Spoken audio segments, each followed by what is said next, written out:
आपण या ठिकाणी आजच्या या कार्यक्रमाचे व्याख्याते प्रमुख उपस्थिती ॲडव्होकेट मुकुंदअण्णा राजाराम ननवरे यांचा या ठिकाणी सन्मान होत आहे। आपल्या सरपंचताई सौ तेजस्वीताई काकडे आणि त्याचबरोबर सर्व ग्रामस्थांच्या वतीने हा सन्मान होत आहे, त्याचा त्यांनी स्वीकार करावा।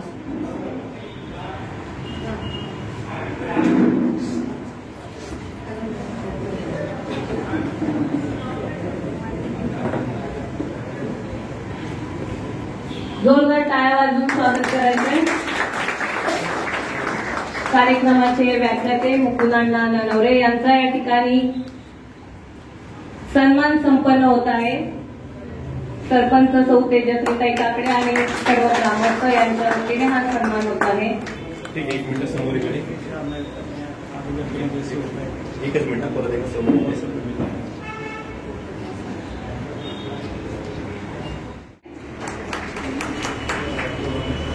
ॲडव्होकेट विजयजी भालेराव यांना या ठिकाणी सन्मानित करण्यात येत आहे।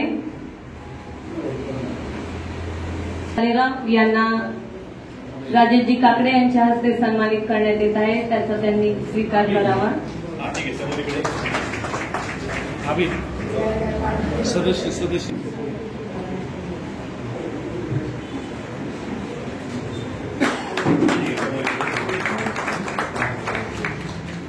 माधेजी रोकडे यांना या ठिकाणी सन्मानित करण्यात येत आहे। सन्मान करीत आहेत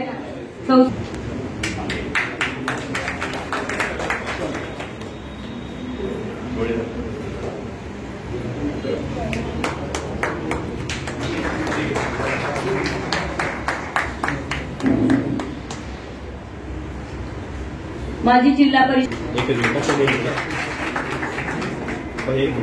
माननीय श्री तुळशीराम कृष्णराव जगताप यांना या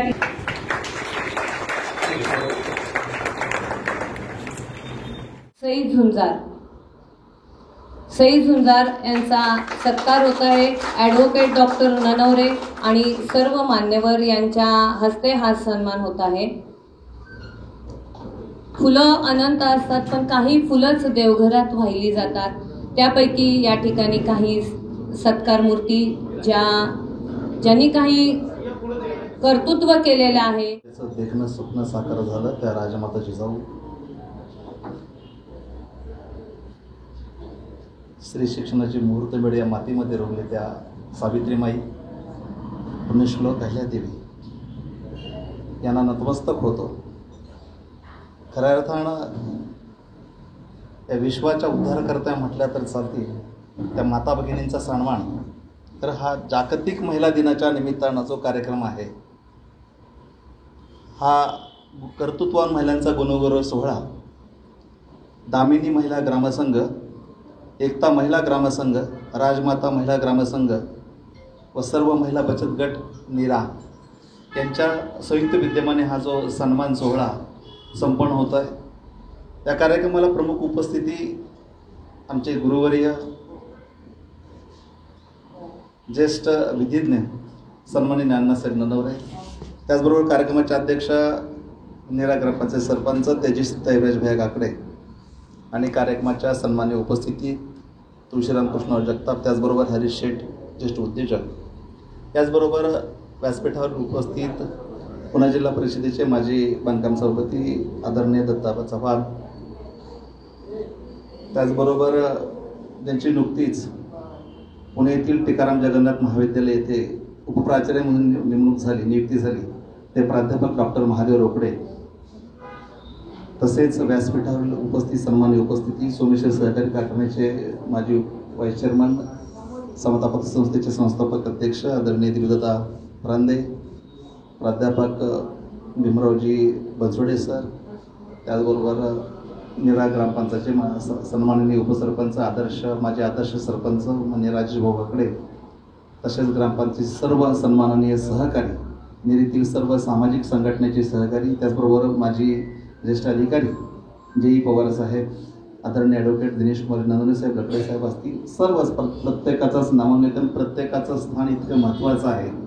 तर सर्व सन्माननीय मान्यवर आणि सर्व माता भगिनी, खरं तर नेरेच्या या मातीमध्ये हा एक वेगळा उपक्रम म्हणण्यापेक्षा कौतुकाची थाप आणि आपल्याच माता भगिनींचा हा गुणगौरव सोहळा तेही आदरणीय अण्णांच्या हस्ते होतोय, संपन्न होतोय, फार आनंदाची बाब आहे.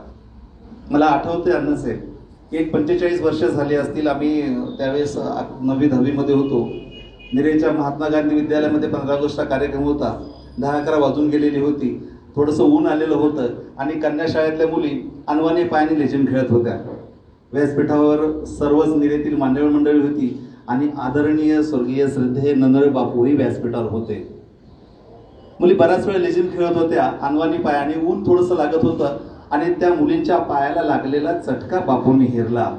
आणि बापू ज्यावेळेस व्यासपीठावर आले त्यावेळेस बापूंनी एक सांगितलं की माझ्या निरेच्या मातीतील बहादूर माझ्या ज्या मुली आहेत, खरं तर शहरामध्ये वातावरणामध्ये बसून अभ्यास करणाऱ्या मुली असंख्य असतील, परंतु निरेसारख्या या ग्रामीण भागामध्ये अनवाणी पायाने तर त्यांचं कर्तृत्व सिद्ध करण्याच्या मुली आहेत. तर मला ते पाहवलं नाही तर मी सगळ्या मुलींना माझ्यातर्फे आज बूट देणार आहे.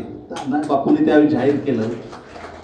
तो समाजाला लागलेला चटका बापूंनी त्यावेळेस हेरला. आजही 45 वर्षानंतर तोच चटका त्याच कुटुंबाने जपलेला संस्कार बापूंचे ज्येष्ठ चिरंजीव आमचे गुरुवरी आपले सर्वांच्या मार्गदर्शक आदरणीय अण्णासाहेबांनी जपलेला आहे. हा तर खरा या मातीतला संस्कार म्हणावा लागेल. आणि ती खरं तर कार्यक्रमाची उतराई म्हणतात. खऱ्या अर्थाने हे कार्यक्रम म्हणण्यापेक्षा आपल्याच कुटुंबातला हा कौतुक गुणगौरव सोहळा काळजाला भिडणारा आहे. खरं तर समाजामध्ये वावरताना आपण समाज दृष्टिकोन जो आहे, दृष्टी आणि दृष्टिकोन जपला पाहिजे. तर आदरणीय टीके साहेब, टीके मामा म्हणतात त्यांना, आता खरं तर पोलीस खात्यामधील सेवा पूर्ण झाल्यानंतर सामाजिक भावनेतून काम करत असताना, समाजातील दुःख आणि समाजातील त्रुटी हेरत असताना, त्यांच्या दृष्टीत पडलेल्या असताना आमच्या झुंजार ताईसारखं एक कर्तृत्व त्यांच्या लेखणीतून पुढे येतं. आणि खरं तर अण्णाने ते हेरलं आणि खऱ्या अर्थाने हे कौतुकाची थाप पाठीवर पडणं हा कार्यक्रमाचा मध्यतार्थ म्हणावा लागेल. खरं तर प्रत्येक आपण म्हणतो, आता पुन्हा एकदा मूळ विषयाकडे येतो की व्यासपीठावरील असते सर्व मान्यवर, सर्वांचा नामोल्लेख करत नाहीये. उपस्थित बंधू आणि भगिनींनो, जागतिक महिला दिनानिमित्त आज हा कार्यक्रम राबवलेला आहे. खरंच अतिशय सुंदर हा कार्यक्रम आहे. फक्त थोडंसं मला हे वाटतंय की मॅजॉरिटी जेंट्सची जास्त आहे आणि महिलांची कमी. थोडंसं दुःख वाटतंय असं, कारण काही महिलांना काही कामानिमित्त त्या महिला बाहेर गेलेल्या आहेत. त्यामुळे मी सर्वांच्या वतीनं माफी मागते पुरुष लोकांना. खरं तर इथं बोलायचं म्हटलं ना की अण्णांच्या समोर बोलायचं म्हणलं की मला थरथर अंगावतं. काय असेल ते असेल. कारण आपण पाहतो इथे कर्तृत्वान महिलांचा सन्मान होत आहे. मी तर म्हणेल प्रत्येक महिला ही कर्तृत्वानच असते. कारण ज्यावेळी ती संसाराचा गाडा ओढत असते ती प्रत्येक कार्यात ती आपलं कर्तृत्व सिद्ध करत असते. आणि या कर्तृत्वान महिलांचा सन्मान करण्यासाठी एवढी मॅजॉरिटी आहे जेंट्सची. खरंच मी तुम्हाला जेंट्स लोकांसाठी सगळ्यांनी टाळ्या वाजवा. खूप खूप धन्यवाद सर्वांचे. खरं तर अण्णांच्या बाबतीत वकील साहेब असतील, भालेराव साहेबांनी आणि इतर जे कोणी माझ्या अगोदर बोलले त्यांनी सगळ्यांनी सांगितलेले सर्वच मान्यवरांबद्दल माहिती सांगितली. त्यामुळे मी जास्त बोलत नाही. पण मी एक सांगते, ज्या वेळेस अण्णा मी तुमच्यामुळे माझ्या नवऱ्याचं आयुष्य वाढलं हे नक्कीच सांगेल. का? कारण ज्यावेळी आमचे हे फोनवर खळखळून हसतात त्यावेळेस मी समजते अण्णांचा फोन असणार. कारण लगेच कळतं, खळखळून हसले की समजायचं की अण्णांचा फोन आहे. म्हणूनच म्हणते हसल्यानं आयुष्य वाढतं. त्यामुळे माझ्या नवऱ्याचं तुम्ही आयुष्य वाढवले. जास्त काही बोलत नाही आहे कारण कार्यक्रमाला आधीच उशीर झाल्यामुळे मी जास्त बोलत नाही. पण आज या ठिकाणी ज्या ज्या महिलांचा सत्कार होत आहे त्यांचा मनापासून पुढील ह्याच्यासाठी शुभेच्छा त्यांना. आणि खरं तर अंकिता आणि सई, खरंच ह्या मुलींचं कौतुक करावं तेवढं कमीच आहे. कारण ह्या आजच्या मुली उद्याचं भविष्य आहे. आणि त्यांनी इतक्या लहान वयात अशी चांगली सुरुवात केली. त्या दोघींना पण खूप खूप मनापासून शुभेच्छा देते आणि थांबते. धन्यवाद. तुम्ही व्यासपीठावरील सर्वांची छान माहिती सांगितली. तसंच आमच्या सुनीता वैशालीताईंनी सुद्धा म्हणजे महिलांचं का कमी उपस्थिती आहे ती थोडक्यात त्यांनी सांगितली. खरोखर सकाळी सकाळी सगळ्यांनाच खूप कामं असतात, कार्यक्रम असतात, परत कुणाला पुढच्या कार्यक्रमाचं नियोजन करायचं असतं, त्यामुळे उपस्थिती थोडी कमीच आहे. पण सर्व मान्यवर इथे उपस्थित राहिले त्यामुळे सर्वांचे आभार. परंतु मला याच्यामधून एक गोष्ट सांगावीशी वाटते. आज हा जो उपक्रम तुम्ही राबवला आहे सगळ्यांनी, तेजश्रीताई आमच्या नेहमी पाठीशी असतात. म्हणजे कुठल्या महिलांचा काही कार्यक्रम असेल तरीसुद्धा तेजश्रीताईंना कुठली गोष्ट सांगितली आणि त्या नाही करत असं कधी होत नाही. तसंच आमच्या तनुजा भाभी या पण आज गावाच्या प्रत्येक गोष्टीसाठी त्या पुढाकार घेत असतात वगैरे. आणि महिलांचं कर्तृत्व का मोठं आहे तर ह्या ज्या आज त्यांना अवॉर्ड मिळालेला आहे, मग आमचे महेश भाऊजी त्यांची मुलगी, मी लहानपणापासून ती बघते, अगदी लहान होती ती माझ्याकडे हेअरकटला यायची आणि एवढी गोंडस आणि सालस मुलगी आज नेव्हीमध्ये जाते. खरंच आपल्या निऱ्याच्या अभिमानास्पद गोष्ट आहे. तशीच आज झुंजार हिचं पण मी आज बघितलं, ती आज फक्त 9वीला आहे. फक्त मी ऐकून होती टिके सरांनी टाकलेलं होतं त्याची हे, पण त्यामुळे आणि खरोखर सर मी तुमचं खरंच धन्यवाद म्हणते की आज अशा ज्या काही महिला आहेत ज्या काही कुणाला माहिती नसतात वगैरे, तर त्यामुळे ह्या अशा पद्धतीने त्यांचा गुणगौरव जर केला तर अजून महिलांमध्ये जागृती निर्माण होते. तसेच आमची शगुन, तर ही शगुन ही कुणाला माहिती नाही आहे. ती निरेची सून आहे पण ती पुण्याला असते. पण मी खरोखर बघितलेले आज भाभींचं जेव्हा मी मेकअप करत होती मोनीच्या लग्नामध्ये आणि शगुनला बघण्याचा मला एकदम जवळून अनुभव आला. तर शगुन ही अशी मुलगी आहे की इतकी सालस आणि इतकी उच्च पदावर असून सुद्धा तिला अजिबात घमेंड नाही आहे किंवा काही नाही आहे तिच्यामध्ये लवलेश. आणि जेव्हा भाभी किडनी देणार होत्या तिला तर आणि भाभी काय तो स्वप्नील कशा पद्धतीने जात होता हे आम्हाला फक्त माहिती आहे. स्वप्नील कोणत्या कोणत्या कंडिशनमधून जात होता आणि मी महावीरबाई यांचा खरोखर मनापासून मी धन्यवाद म्हणते की ते प्रत्येक कुटुंबाचे कुटुंब प्रमुख म्हणून ते पाठीशी उभे राहिले आणि सगळ्या गोष्टीला त्यांनी चालना देत गेली. पॉझिटिव्हिटी जी आहे भैया, तर त्यामुळे ते पॉझिटिव्हिटीमधून कुटुंब कसं तयार झालं आणि त्याच्यातून पूर्ण जेवढी किती बिकट परिस्थिती होती तरीसुद्धा कशी मात केली. तर शगुनला खूप खूप धन्यवाद. शगुननी म्हणजे तो आदर्श ठेवलेला आहे महिलांपुढे की बाबा त्यागातून त्याग जर केला तर मनुष्य काही अचीव करू शकतो. तसंच ह्या गदादेवाईंचं आज या ठिकाणी की खऱ्या अर्थानं ज्या निरेचा अभिमान वाटतो आणि म्हणूनच निरा पंचक्रोशीतील सर्व गावं आज निरेच्या ठिकाणी आकर्षित होताना आपल्याला दिसतात. हे गरजेपुरतं राजकारण आणि पुन्हा हातात हात घालून सामाजिक भावनेनं हे निरेकर ज्या वेळेला कार्यरत असतात त्यावेळेला ते फक्त निरेचा विचार न करता या पंचक्रोशीचा विचार करतात. चव्हाण आणि काकडे कुटुंबीय राजकीय पटलावर जरी असली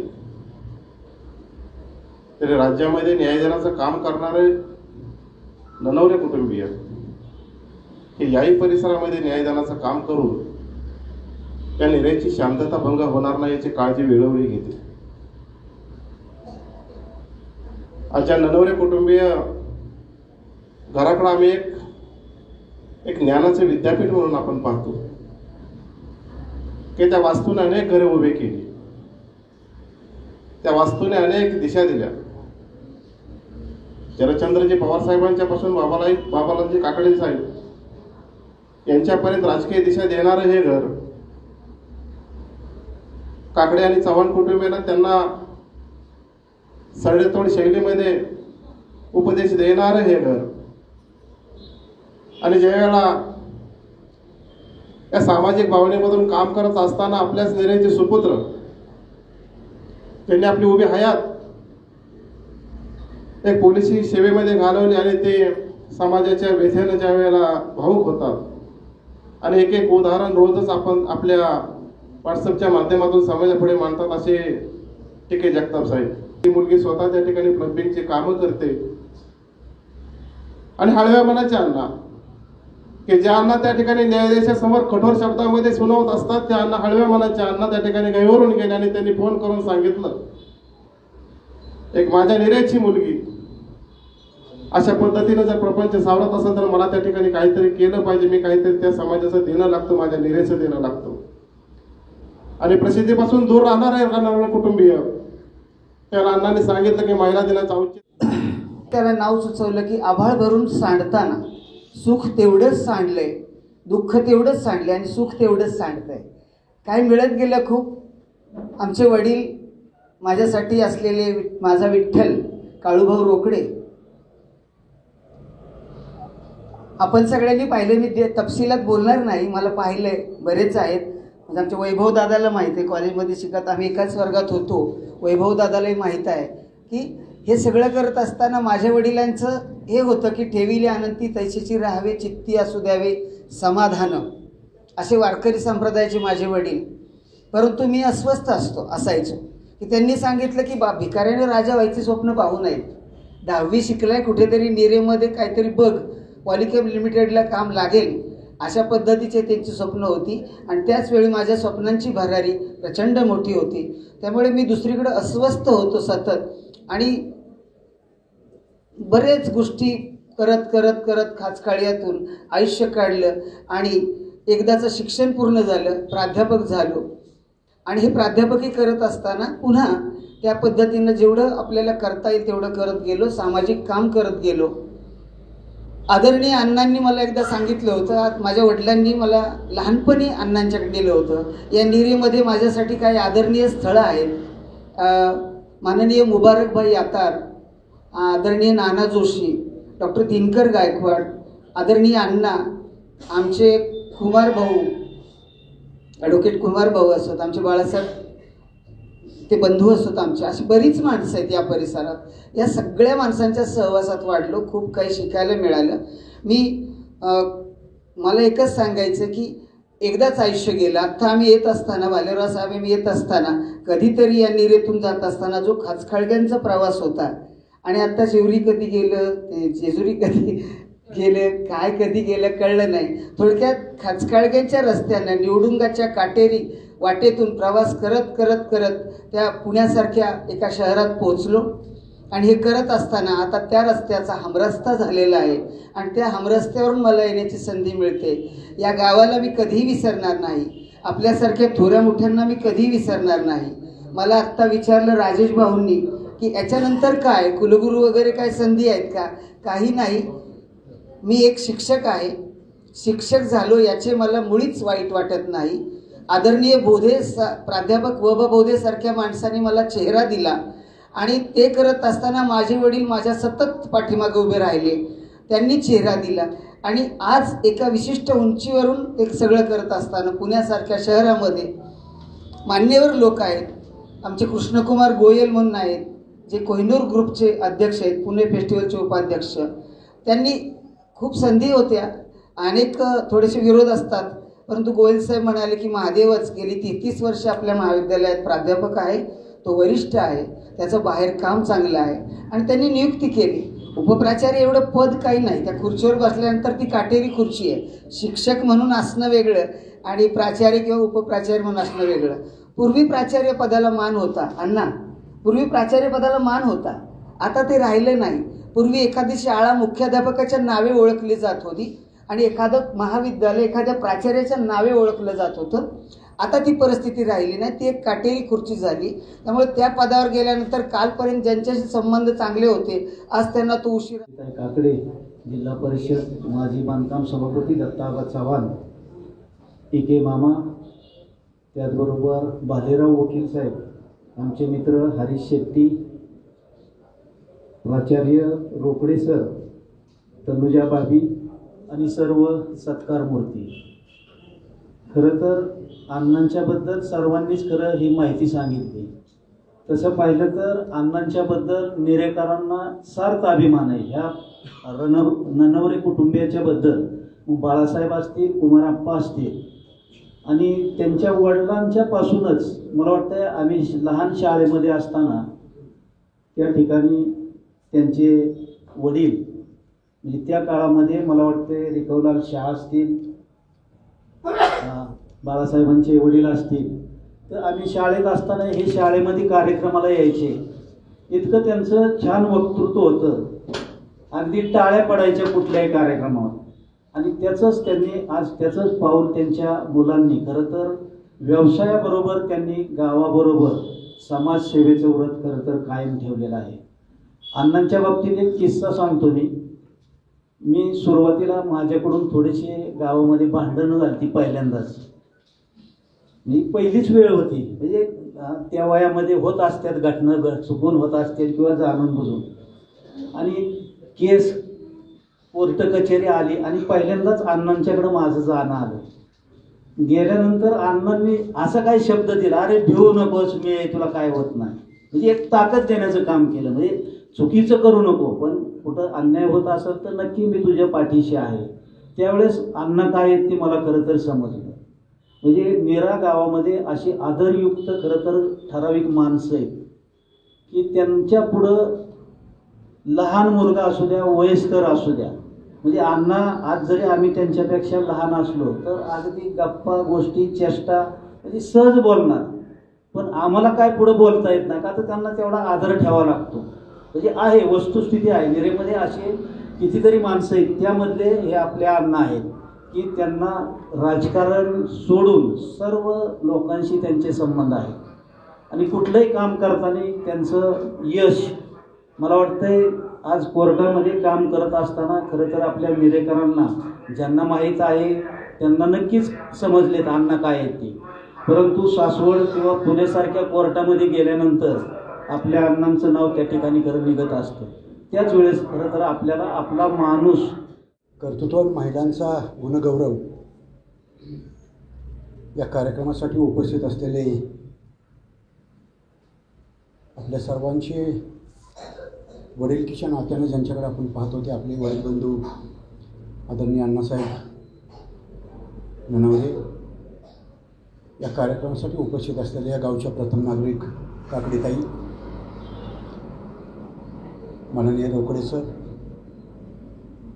प्रमुख पाहुणे म्हणून पुण्यावरून आलेले आणि पुण्यात गेल्यानंतर सारखा पाहुणचार करणारे हरीजी शेट्टी, ॲडव्होकेट विजय भालेराव, माननीय जगताप साहेब, तनुजा भाभी, उपसरपंच राजेश निगळे, मोरे, कांचन, बनसोडे सर, दिल्लीदादा, पत्रकार भाई, प्रकाश, महेश, भालेराव, पंडित, काळेसर, राजू, अशोकराव, जगन्नाथ अण्णा वडील बंधू, तानाजी बाप्पू, बाळासाहेब दादा, अनिल अण्णा, योगेश, बाळासाहेब, आप्पा, जगदाळे, शहा, हेंद्रे, बाबर, मंगेश, दोन्ही मंगेश, राजेश,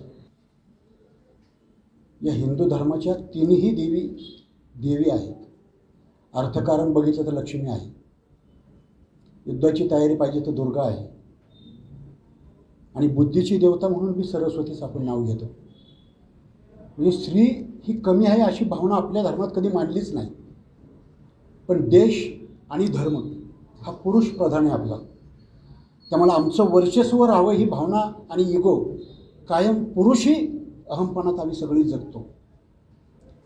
आम्ही माझी महिला माझी असं दुय्यम स्थान न कळत दिलं जातं ते पहिलं आपण सगळी मान्य करू.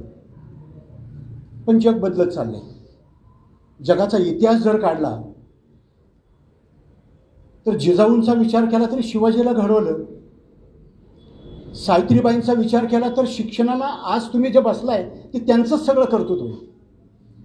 अहिल्याबाई होळकरांचा विचार केला तर स्वतःचा पती वयाच्या 35 जाऊन सुद्धा ज्या काशी विश्वेश्वराचं नाही तर महादेवाचं आपण नाव घेतो ते सगळे घाट भारतातले त्यांनी बांधले. समाज उभा करण्याचं काम या महिलांनीच केलं हे पहिलं मान्य करू. कुटुंबात पुरुष हा कर्ता माणूस आहे, तो बाहेर जातो, 2 पैसे कुटुंबासाठी मिळवतो, पण घरी आल्यानंतर त्याच्या सगळ्या बुद्धीचा ताण कमी होण्याचं काम, नाहीतर किती रागवलेला असला आणि घरच्यांचा राग काढला तरी आपल्या कुटुंबातली माणसं म्हणतात ठीक आहे राग काढा पण ही तांब्यावर पाणी घ्या आणि चहा घ्या, राग टेम्पो कमी होतो. घर ही संकल्पनाच त्यासाठी आहे की आपल्याच्या बुद्धीला शांतता मिळायला पाहिजे. आणि गृहिणी, मी साधं वागतो पण मला मानत नाही कोणाला लवकर, मी माझं मन लवकर मानत नाही. डॉक्टर बाबासाहेब आंबेडकर सांगायचे की जो पुराणोक्त म्हणजे जुने विचार मान्यता द्यायचे ना आपण पुढं चालायचं. आंबेडकर म्हणले तुम्ही कोणाचंही ऐका पण मान्यता द्यायची असेल तर मात्र स्वतःच्या बुद्धीवर घासून घ्या त्याला. आणि तोच विचार आमच्या आयुष्यात आम्ही सांभाळलेला आहे. जागतिक त्याच्यावर त्या ठिकाणी उपस्थित असलेले माजी बांधकाम सभापती ज्यांनी अतिशय चांगल्या पद्धतीने तुम्हाला महिला दिनानिमित्त खरं तर त्यांचंही व्याख्यान ठेवलं तर खूप छान देऊ शकतो. म्हणजे हे अगदी जाहीरपणे कबूल करणं सुद्धा गरजेचं असतं की एखादा जरी विरोधक असेल तरी समाजावर जर व्यवस्थित बोलत असेल किंवा अभ्यासपूर्वक बोलत असेल तर त्या माणसाचं ऐकणंही तेवढंच गरजेचं आहे. अशा पद्धतीचं प्रत्येक ठिकाणी मी सांगत असतो की आबांचं म्हणजे प्रत्येक ठिकाणी प्रत्येक कार्यक्रमाला जाताना वाचन करून जाणे आणि जेवढं आपल्याला ज्ञान आहे तेवढं लोकांपर्यंत ज्ञानदान देणे हे काम खूप चांगल्या पद्धतीने करतात दत्ताबा चव्हाण. आमचे दुसरे मित्र ॲडव्होकेट विजयजी भालेराव या ठिकाणी खरंच ज्यांच्यामुळं कार्यक्रम शक्य झाला किंवा ज्यांच्यामुळं कार्यक्रम इनिशिएट झाला हे टीके मामा. एक साध्या लेखातून तो कार्यक्रमाची कल्पना अण्णांना सुचली, अण्णांनी मला फोन केला आणि हा कार्यक्रम घ्यावासा वाटला. त्याचे जनक टीके मामा या ठिकाणी खरं तर सगळ्या परिचय नसल्यामुळे उल्लेख करून दिला. वैद्य साहेब या ठिकाणी खास आलेत, वयाच्या 82व्या वर्षी या ठिकाणी आलेत.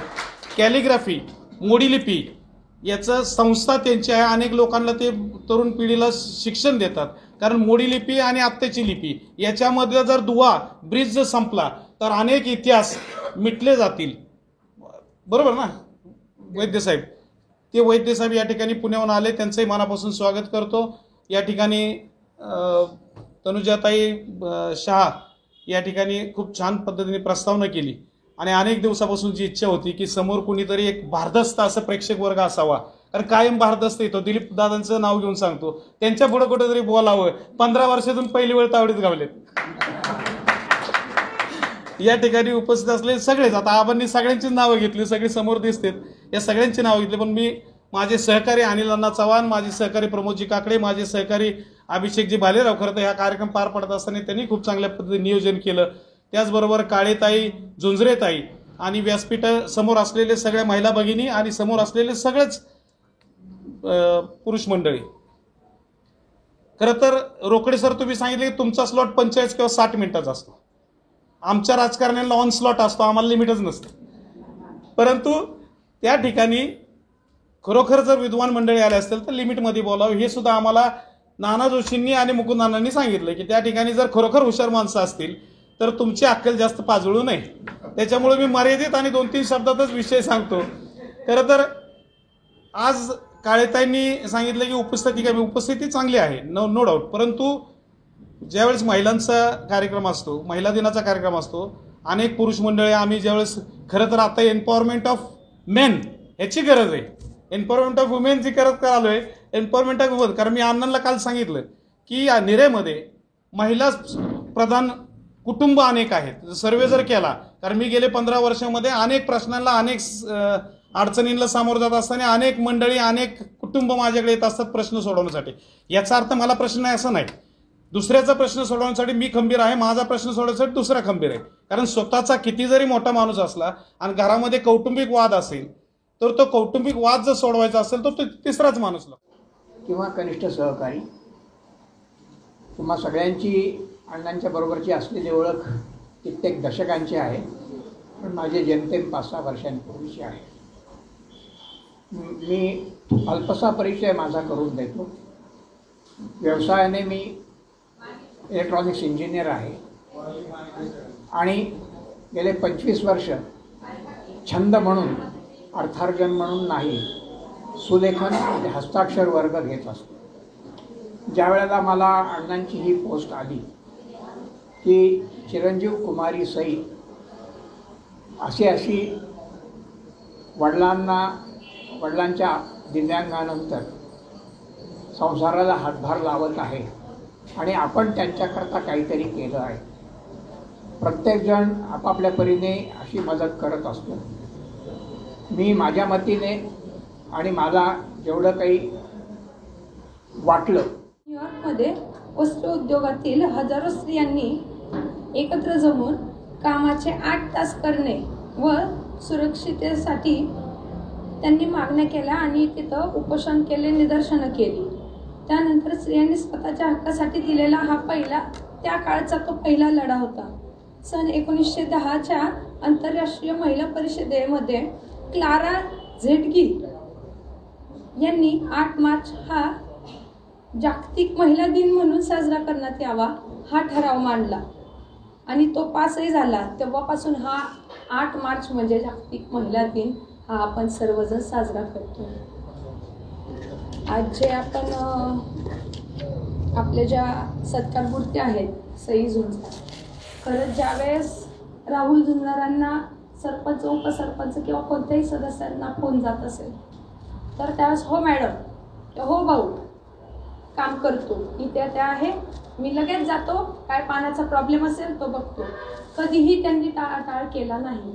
आणि असं उत्तम घर चालवणाऱ्या, ज्यांच्या पाठीमागे पत्नी 4 मुली आहेत, अशा माणसाचा 1-2 वर्षापूर्वी काहीतरी अपघात झाला. त्याच्यामध्ये भयंकर त्यांना दुखापत झाली होती. अक्षरशः त्यांचा एक हात रिकामी झाला होता, त्यात पॅरालिसिस झाली.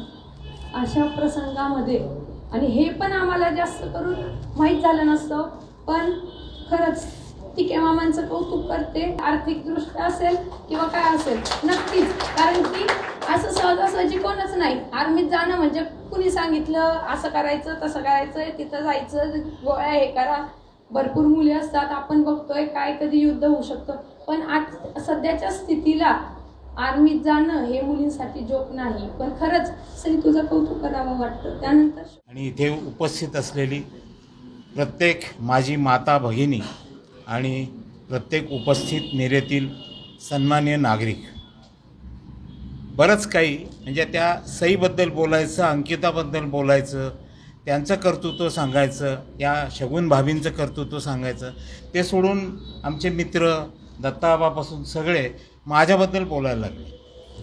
मला खरंच हे खरं आहे का, मी जे ऐकतोय ते खरं आहे का असं वाटायला लागलं. का होतं की काही गोष्टींची संगती आयुष्यामध्ये टाळावी, त्याच्यात वकिलाची संगती नक्की टाळावी असं म्हटलं जातं. पण मी आजपर्यंतच्या माझ्या 46 वर्षाच्या वकिलीमध्ये कधीही माझं नाव सांगताना मुकुंद राजाराम ननवरे एवढं सांगतो. ॲडव्होकेट, वकील कमी झाला आहे, बरोबर आहे, फक्त वरती घ्या बरं. कधीही मी म्हणत नाही. याचं कारण असं की प्रत्येकाची एक स्वतंत्र ओळख निर्माण व्हावी ही अपेक्षा असते. त्यामुळं माझी ओळख, मी मुकुंद बोलतोय एवढं म्हटलं तरी बनसोडे स्वारांना कळतं की मी कोण बोलतोय. आणि ती तेवढी विद्वान माणसं आहेत.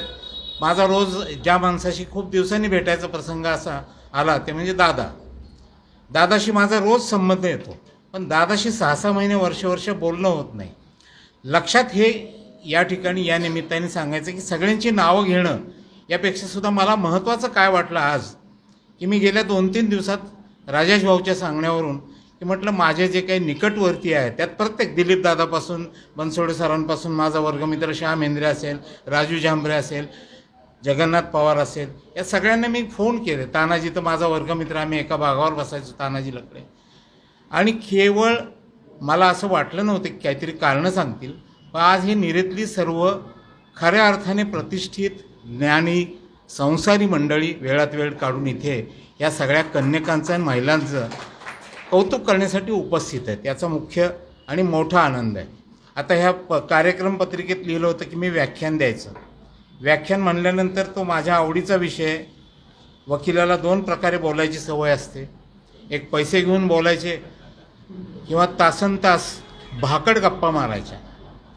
त्या भाकड गप्पांमध्ये काही लागत नाही, म्हणजे तुमच्या डोक्यावरून जाईल अशा पद्धतीचं कायद्याचे मुद्दे सांगायचे आणि ते मुद्दे ऐकताना हे कधी संपेल भाषण असं ऐकणाऱ्याला वाटतं. त्यामुळे तशा पद्धतीचं भाषण करायची आम्हाला सवय होती आहे. आता आमचं सुप्रीम कोर्ट असं म्हणतं, म्हणजे कायद्याचा विषय आहे म्हणून सांगतो, सुप्रीम कोर्ट असं म्हणतात. तर इथे रोकडे सर बोलले, आबा बोलले, अनिल अण्णा बोलले. सुप्रीम कोर्ट असं म्हणतं की ज्याला जास्तीत जास्त भाषण करावं लागतं किंवा त्याला जास्तीत जास्त युक्तिवाद करायला लागतो त्याला केस मात्र कमकुवत असते. त्यामुळे कमीत कमी शब्दात जास्तीत जास्त आशय व्यक्त करणं हे हायकोर्ट असो सुप्रीम कोर्ट असो तिथे आवश्यक असतं. सुप्रीम कोर्टात तर तुमचा नंबर येईपर्यंत कपिल सिब्बलांसारखे वकील मी काम करताना पाहिलेत, ते असे आले की झंझावात येतो. ते आल्यानंतर त्यांच्यासमोर बाकीचे बोलत असलेले वकील गप्पा बसतात, हे बोलतात आणि निघून जातात. हा प्रभाव निर्माण व्हायला त्यांची 60-60 वर्ष वकिली झालेली आहे. आम्ही इथे, मला हे निरेनं खूप काही दिलं, म्हणजे महिलांच्याबद्दल आणि त्या सईबद्दल, अंकिताबद्दल, सगळ्यांबद्दल बोलायचं आहे. राजेश भाऊंनी दम दिला आहे की अण्णांना भरभरून बोलायचं आहे. कितपत मला बोलणं शक्य होतं आहे माहिती नाही, पण परमेश्वर मानणं न मानणं हा ज्याचा त्याचा विषय आहे. धर्म न मानणं, धर्माची चौकट मानणं न मानणं ज्याचा त्याचा विषय आहे. पण असलाच कोणी जगन्नियता तर त्याने माझ्या आईवडिलांच्या रूपाने मला मिरेमध्ये जन्माला घातलं. त्या परमेश्वराने आईवडिलांनी मला शरीर दिलं, शरीराबरोबर अवयव दिले, डोळे, कान, नाक, हात, पाय, बुद्धी जे काय असेल ते दिलं. दृष्टी ही ओघाने आली. पण समाजाकडे बघण्याचा आणि वकिली व्यवसायाकडे बघण्याचा जो दृष्टिकोन असतो, दृष्टी सगळ्यांनाच असते, तो दृष्टिकोन मला माझ्या गावाने दिला. त्यामुळे या गावाचा मी आजन्म ऋणी राहील आणि ती परतफेड खऱ्या अर्थाने कधीच करता येणार नाही. मी दत्ताबाला मागे एकदा बोललो होतो की मी कुठेही गेलो, कुठेही राहिलो तरी मला याच घाटावर यायचं आहे. म्हणजे अगदी कुठेही जावं मी निरेतच येणार आहे. त्यामुळं त्या कधी ना कधीतरी त्या घाटाची दुरुस्ती करा. पण ती झाली बाबा, कोणाची ना कोणाची तरी कारकिर्दीत झाली. आणि आणखी एका गोष्टीचा आनंद आहे की इथे राजकीय सगळ्या विचारधारांचे, म्हणजे आता कदाचित आमच्या दादा निगडेचे माझे विचार अजिबात जुळणार नाहीत, कदाचित. विचार भिन्नता ही स्वीकारार्ह आहे. तुमचे विचार वेगळे आहेत, राजेश भाऊचे वेगळे आहेत, राजेश चव्हाणांचे वेगळे आहेत, कदाचित प्रत्येकाचे विचार वेगळे असतील. परंतु विचार भिन्न असणं आणि विचार शून्य असणं याच्यातला एक फरक आपण जाणला पाहिजे. त्यामुळे विचार शून्यता ही अजिबात नसावी. प्रत्येक व्यक्ती हे एक पुस्तक असतं. म्हणजे आम्हाला वकिली व्यवसायाने काय शिकवलं, अनेकदा आम्ही असं म्हणतो की येणाऱ्या प्रत्येक केसमध्ये तुम्ही डोळे उघडून ठेवून पाहिले तर वकिली व्यवसायामध्ये काय करायचं हे जितकं महत्त्वाचं असतं त्याहीपेक्षा जास्त महत्त्वाचं काय करायचं नाही हे जास्त महत्त्वाचं असतं.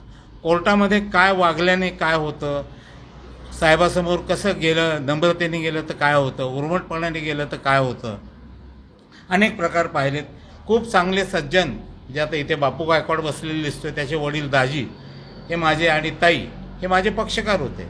यांच्याकडून मी शिकलो. मी त्यांना शिकवलं असं म्हणत नाही, यांच्याकडून जीवनाचा दृष्टिकोन मी शिकलो.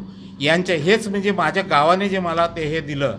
आणि याच्यातून काय होतं आहे की महिलांसाठी सांगतो की अनेक घरांमध्ये बऱ्याचदा ज्या इंग्लिश बोलणारी घरं असतात तिथे घरात एक पाटी असते, I am the boss in this house. म्हणजे त्या घरातल्या कर्त्या पुरुषाची खाली सही असते किंवा नाव असतं, I am the boss in this house. आणि खाली बारीक अक्षरात एक ओळ लिहिलेली असते, and my wife has given me permission to say so. म्हणजे त्याच्या बायकोच्या परमिशनशिवाय तो काही बॉस होत नाही.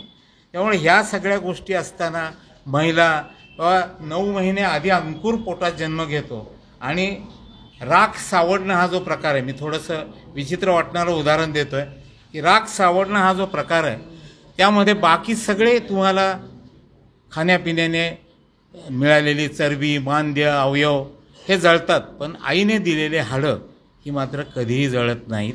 त्याचं विसर्जन करावं लागतं. त्यामुळे ती हाडं दुसऱ्या दिवशी जाऊन गोळा करावी लागते. आईचं नातं हे तोपर्यंत कधीही संपत नाही. आता कसं होतं की याच्यात एक नेहमी जीवनावर भाष्य करणारे एक प्राध्यापक गणेश शिंदे म्हणून आहेत, रोकडे सरांनी ऐकलं असेल की त्यांची अनेक व्याख्यानं यूट्यूबवर पण उपलब्ध आहेत.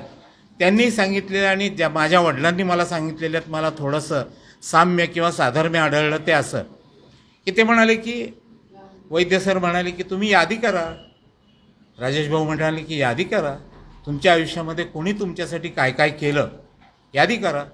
तर तुम्ही केलेली यादी कदाचित खूप मोठी होईल, पानभर होईल, 2 पानं होईल. आता म्हणे ही एक यादी झाली तुमच्या आयुष्यातली, आता दुसरी यादी करायला घ्या. ती कोणती? तर तुम्ही दुसऱ्यासाठी काय काय केलं ही यादी करा.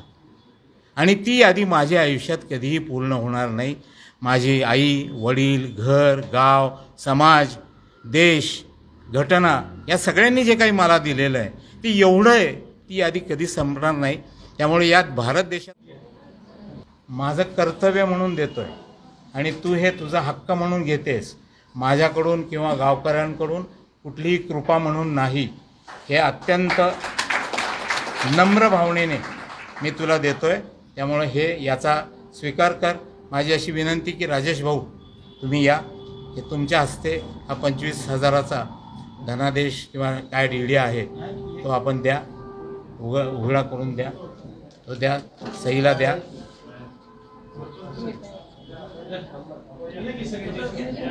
नाही, मी आहे. आपल्या गावातले सर, नाही सांगा ना तुम्ही, एका पाठोपाठ एक सांगा. इथे आमचे शेट्टी शेठ आहेत, प्रेमाने आम्ही त्याला वाटेल ते बोलतो, पण हरीश शेठ या नावाला शेठ म्हणून तुम्ही पात्र व्हाल असं नक्कीच आम्हाला या ठिकाणी वाटतं. आणि सई, तुला पुन्हा सांगतो, तुझे आईवडील कर्तृत्वान आहेत, त्यांनी तुला जन्म दिला, हे पैसे केवळ तुझ्या शिक्षणासाठी आहेत. त्यामुळे राहुल, तिच्या नावाने सोमवारी बँक अकाउंट उघडायचा आणि त्यात हे पैसे टाकायचे. जिथे कमी तिथे सगळे ननवरे आम्ही, जिथे सगळे ननवरे आम्ही आहोत. आणि तुझ्या घराचा आमच्या घराशी खूप जुना संबंध आहे. त्यामुळे सईला तिच्या भावी आयुष्यासाठी, आणि तुला डॉक्टर व्हायचंय, काय व्हायचंय ते हो, आता मात्र तुझ्या वडिलांना मदत करायचं थांबवायचं आणि आपलं अभ्यासावर लक्ष केंद्रित करायचं. अभ्यासासाठी जी काही मदत लागेल पर्यंत पोहोचले असतील. या ठिकाणी 25,000